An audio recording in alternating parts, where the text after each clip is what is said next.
Assalamualaikum and hello everyone. My name is Nadrah Natasha binti Kadir, and in this video, I will be presenting about the medical field or specialist that I am interested in. I have a desire to become a pulmonologist in the future. Hence, in this video, I will explain briefly about the respiratory system. First, what is respiratory system? It is a system that provides for gas exchange, which is the intake of oxygen and removal of carbon dioxide. This system also helps in blood pH regulation as well as vocalization. So next we move on to the histology of respiratory system. Before that, we need to know that respiratory system consists of two zones, which is the conducting zone and respiratory zone. Conducting zone is a zone that is not participate in gas exchange. It starts from nose to terminal bronchioles. They are lined by pseudostratified ciliated columnar epithelium, and some of them have goblet cells that secrete mucus to trap foreign matters. This conducting zone humidify and filter air before gas exchange, and they are supplied by pulmonary arteries. As for the respiratory zone, it is a zone that is participate in gas exchange, and it starts from respiratory bronchioles to alveoli. They are lined by simple squamous epithelium to increase the efficiency of gas exchange. They are supplied by bronchial arteries. Anatomically, respiratory system is divided into upper and lower respiratory tract. For the upper respiratory tract, it is consists of organ outside the thorax, which is the nose, pharynx, and larynx. As for the lower respiratory tract, it is consists of organ within the thorax, which is the trachea, lungs, bronchi, bronchioles, alveolar ducts, and alveoli. So, as we can see on the picture 1 over there, the right lung and left lung have different structure.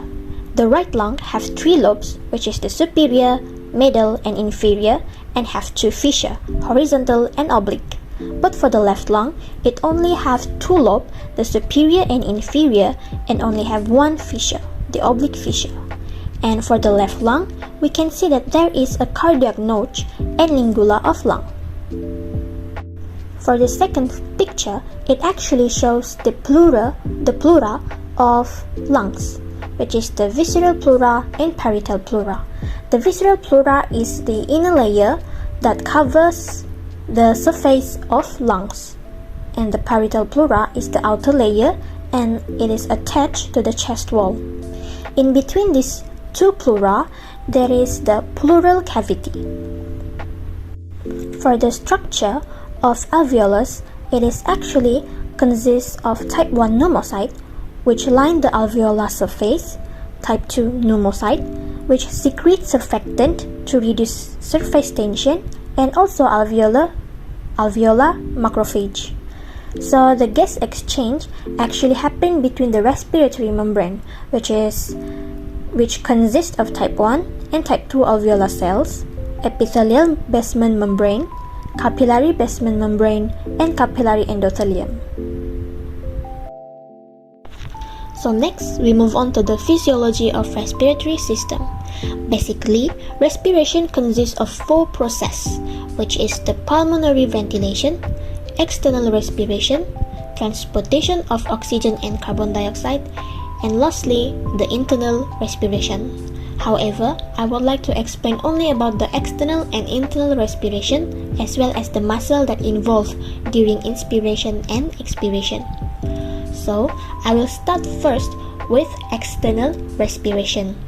This external respiration, as we can see on the picture, is the diffusion of oxygen from air in the alveoli to blood in pulmonary capillaries, and the diffusion of carbon dioxide in the opposite direction. For internal respiration, it is the exchange of oxygen and carbon dioxide between systemic capillaries and tissue cells. Oxygen and carbon dioxide diffuse from areas of higher partial pressure to areas of lower partial pressure, as we can see on the picture.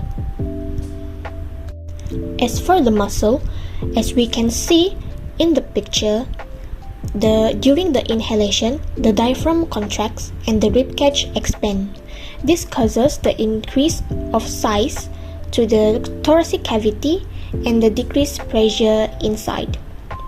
So this will cause the air from atmosphere to rush in and fills the lungs. So vice versa happens during exhalation. So during quiet inspiration, the muscle involved is the diaphragm and external intercostal muscle, and during heavy inspiration, the sternocleidomastoid muscle and scalene are involved. As for quiet expiration, no muscle involved, and for heavy expiration, the abdominal, recti, and internal intercostal muscles are involved. This is one of the example of disorder or disease related to respiratory system.